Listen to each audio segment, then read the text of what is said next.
Selamat siang, berjumpa kembali dengan saya di mata kuliah Manajemen Konstruksi. Hari ini merupakan pertemuan 10 dengan materi kuliah yaitu mengenai Activity on Arrow, yaitu metode jaringan kerja. Metode jaringan kerja ini merupakan cara grafis untuk menggambarkan kegiatan dan kejadian yang diperlukan untuk mencapai suatu tujuan dari proyek konstruksi.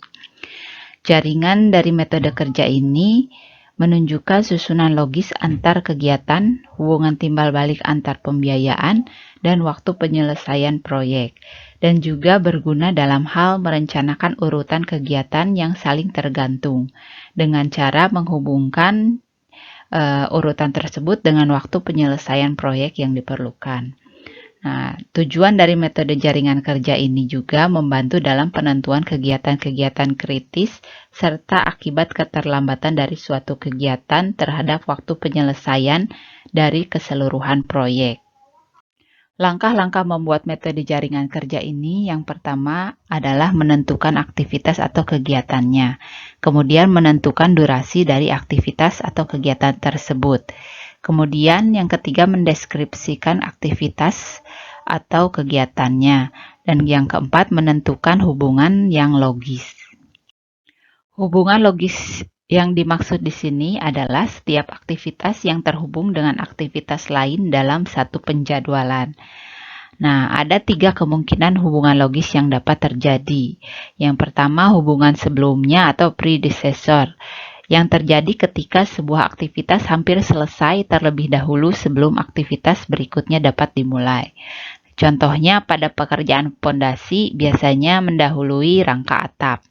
Jadi pekerjaan pondasi memiliki hubungan sebelumnya dengan rangka atap. Nah, kemudian hubungan setelahnya atau suksesor. Nah, terjadi setelah selesainya suatu aktivitas. Jadi contohnya pekerjaan interior dapat dimulai setelah pekerjaan atap selesai. Jadi pekerjaan interior memiliki hubungan setelahnya dari pekerjaan atap. Kemudian selanjutnya adalah hubungan tak tergantung atau independen, hubungan yang tidak didahului atau mendahului kegiatan lainnya. Mulai dan selesainya kegiatan tersebut tidak tergantung dengan mulai atau selesainya kegiatan lain. Nah, ini berikut merupakan contoh alur dari hubungan-hubungan suatu pekerjaan dalam suatu proyek. Jadi misalnya ada pekerjaan pondasi yang pertama, kemudian selanjutnya pekerjaan atap, kemudian selanjutnya pekerjaan interior, dan kemudian sebelum pekerjaan interior pun dapat berlangsung bersamaan dengan pekerjaan ekskalator dan sebagainya. Metode Activity on Arrow ini juga disebut dengan Arrow Diagramming Method atau ADM dan biasanya digunakan untuk proyek yang memiliki banyak ketergantungan di antara kegiatannya. Nah, untuk menggambarkannya biasanya menggunakan node ya yang diasumsikan sebagai node I dan juga node J. Nah, node ini digunakan untuk menggambarkan kapan aktivitas didahului atau diikuti oleh aktivitas sebelumnya. Keseluruhan aktivitas tersebut dimulai dari aktivitas pertama di node I dan diakhiri dengan node J ya di akhir alur. Seperti ini contoh diagramnya. Nah, contoh-contoh penggunaan metode EOE ini seperti ini contohnya. Yang pertama, misalnya ada 2 aktivitas pekerjaan di mana alurnya dia paralel ya. Jadi aktivitas pertama A, kemudian selanjutnya aktivitas B. Ada pula yang seperti ini ya, aktivitas A, kemudian aktivitas B. Nah, dari aktivitas A ini juga bisa bersamaan untuk melakukan pekerjaan di aktivitas C. Nah, ada juga yang seperti ini. Untuk aktivitas A, kemudian aktivitas B. Nah, dari aktivitas B kita bisa langsung menuju aktivitas D. Dan juga menuju ke aktivitas C di sini. Dan ada juga yang seperti ini ya alurnya. Kemudian aktivitas dummy. Aktivitas dummy adalah penggunaan aktivitas ketika ada kasus yang menunjukkan kesulitan yang terjadi jika menggunakan hanya satu anak panah untuk beberapa kegiatan. Nah, dummy ini tidak memiliki durasi atau ketergantungan dengan kegiatan lain dan selalu ditampilkan dengan menggunakan anak panah dengan garis putus-putus. Nah, seperti ini contohnya. Nah, nilai ini merupakan nilai dari periode durasi pekerjaan, ya, misalnya berapa minggu. Nah, ini dicantumkan ke dalam jaringan kerja, ya, diagram jaringan kerjanya seperti ini. Nah, misalnya yang pertama ini contoh yang salah, ya. Ketika terjadi aktivitas dummy, dia biasanya akan digambarkan secara garis putus-putus, ya. Dummy ini terjadi jika ada beberapa kegiatan yang dilakukan dalam satu masa, ya, satu periode gitu. Jadi yang benar itu seperti ini.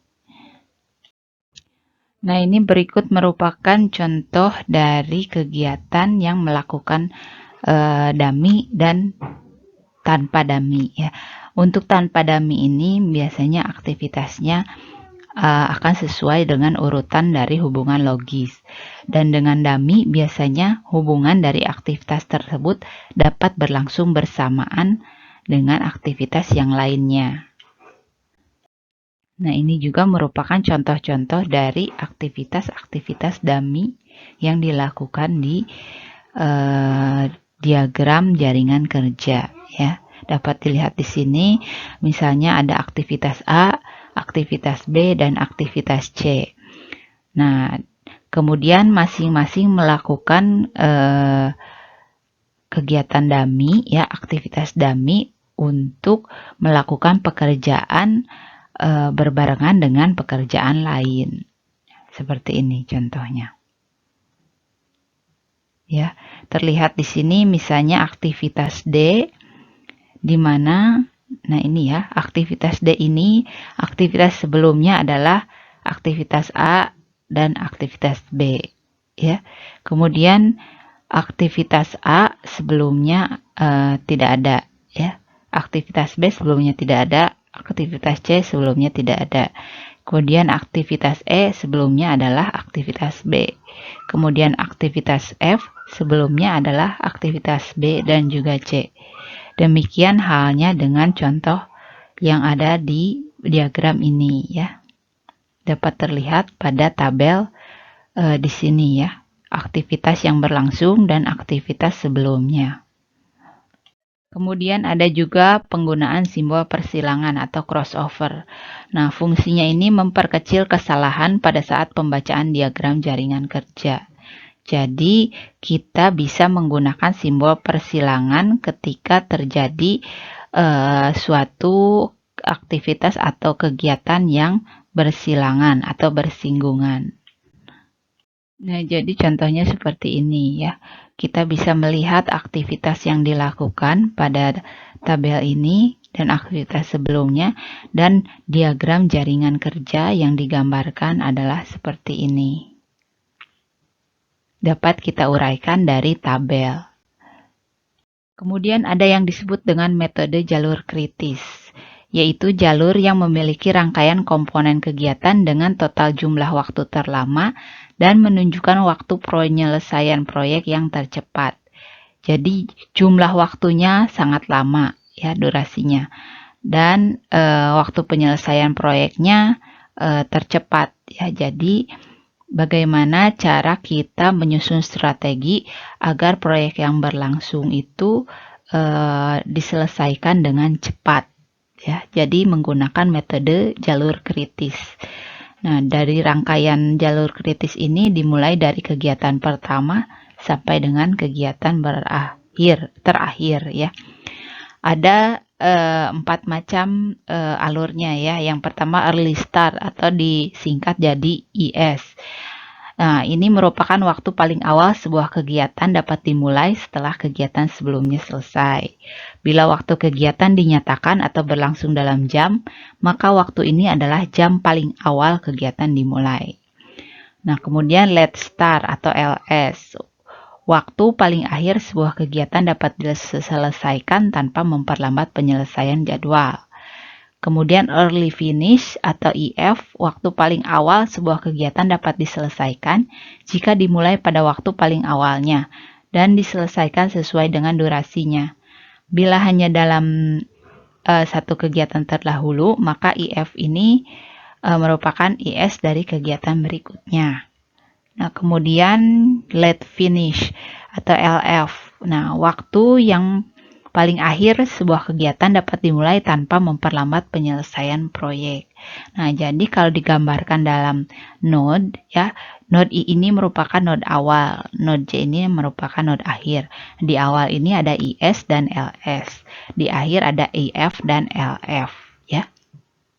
Kemudian ada perhitungan dalam jaringan kerja EOE ini. Yang pertama adalah perhitungan maju. Nah, syarat-syarat dari perhitungan maju ini, yang pertama, perhitungan maju ini akan dihitung dalam diagram kecuali kegiatan awal, terkecuali dari kegiatan awal. Jadi suatu kegiatan baru dapat dimulai bila kegiatan yang mendahuluinya selesai. Waktu paling awal suatu kegiatan adalah 0. Waktu selesai paling awal suatu kegiatan adalah sama dengan waktu mulai paling awal, ditambah kurun waktu kegiatan yang bersangkutan. Bila suatu kegiatan memiliki 2 atau lebih kegiatan pendahulunya, maka IS-nya adalah IF terbesar dari kegiatan tersebut. Nah, berikut contohnya, ya. Jadi, waktu paling awalnya adalah 0.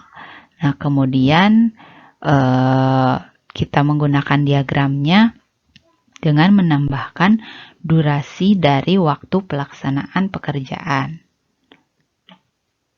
Nah, contoh dari perhitungan maju seperti ini. Ya, kalau kita baca dari diagram ini ada 5 aktivitas yang terjadi pada diagram ini, ya. A, B, C, D, E, dan F. Ya, kita buat tabelnya terlebih dahulu, ya, nama aktivitasnya di sini. Kemudian kita akan membuat node I dan juga node J. Jadi ingat node I ini merupakan awal dari kegiatan, kemudian J ini akhir dari kegiatan. Nah, kemudian di aktivitas A yang berlangsung, node I ini kita bacanya di sini, ya. Ini. Jadi dalam satu bulatan ini ada 3 bagian, ya. Yang pertama, yang besar ini merupakan nilai dari node, ya, nilai dari node-nya. Kemudian ini merupakan durasi, ya. Jadi durasi awal atau durasi akhir dapat kita baca di segmen ini, ya. Nah, yang pertama misalnya untuk aktivitas A, node I-nya di sini adalah 1, ya. Jadi kegiatan awalnya adalah di nilai 1. Kemudian J-nya ini berakhir di poin 2, ya. Kemudian durasi yang terjadi adalah berapa lama, ya.